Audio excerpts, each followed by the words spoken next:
Hello and welcome to Zest TV. I'm Libby Langley. I'm Mike Irons. And today we're going to talk to you about how often you should post on social media platforms. We get asked a lot. A lot. How often? And there is no right or wrong. I mean, there's no hard and fast rule. However, there are a few guidelines that we can give you. Often people either don't post enough or post too often. So what will happen is hopefully this will give you the kind of average that should work for you on these platforms. Okay. So looking at Facebook to start with, okay. Facebook's a bit of a pain in the backside, to be honest, in terms of the algorithm and how it works. So not everything that you post will be seen by all of your fans, but if you think of a rough average of once, maybe twice a day, depending on how many fans you've got and the level of interaction. Yeah. And don't be afraid if you have a post that you think's done quite well but it could do better. I mean, you can reuse that content again a little while later and see how it does the second time around, because as we said before, not everyone gets to see everything that you post. Yeah, okay.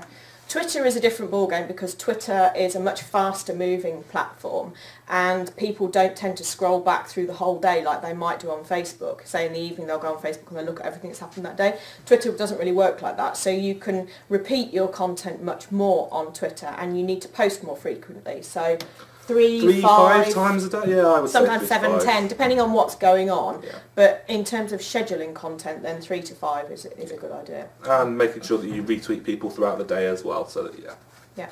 Okay, so Instagram next. So I would say with Instagram you can like post 2 to 3 times a day. I would try and do it less than that if possible. You don't want to really spam people. There's a couple of people who I follow who post about 20 times a day, and they take up the majority of my feed on a daily basis, so I don't really like their stuff that much, so they're going to be unfollowed soon. So yeah, and trying again on this one, you can use content again if you need to, but primarily you're better off just adding a hashtag to already existing content to try and make it evergreen, that's making it more relevant to the audience again, rather than putting it back on again. Okay. LinkedIn is a slightly different type of platform to the other ones in that it's not so much people looking through their news feed, it's often conversations that you're following up on. But in terms of your status updates from your personal account, then 1 a day is superb, but 1 a week is better than nothing. And from your company account, your company page, you can post something every day. That's certainly not an issue at all. What it's really good for is for links to blog posts and content that people can click through to your website, same as Twitter in that respect. Yep, and finally Pinterest.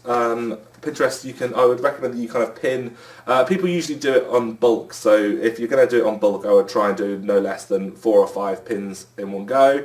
If you're going to spread it out across the day, then do maybe 10 pins throughout the day, but do them in blocks of 2 or 3, and don't be afraid to pin something onto multiple boards. So it might be that the article is relevant to multiple things that your boards are about, multiple platforms or accounts for us. I mean, that's kind of thing. So we have Facebook board, but then we also have blog board, so it appears on both of those. So yeah, don't be afraid to put those on, but I would stagger them, so don't pin them on the same day to do different boards. So you don't get the horrible Michael Kors spam event of last year. People do not like being spammed on Pinterest. It was not good. No.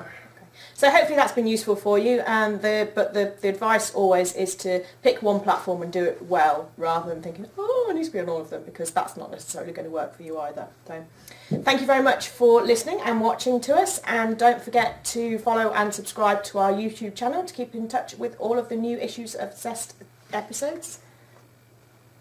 Episodes of Zest TV as they come live. Bye! Bye! Bye.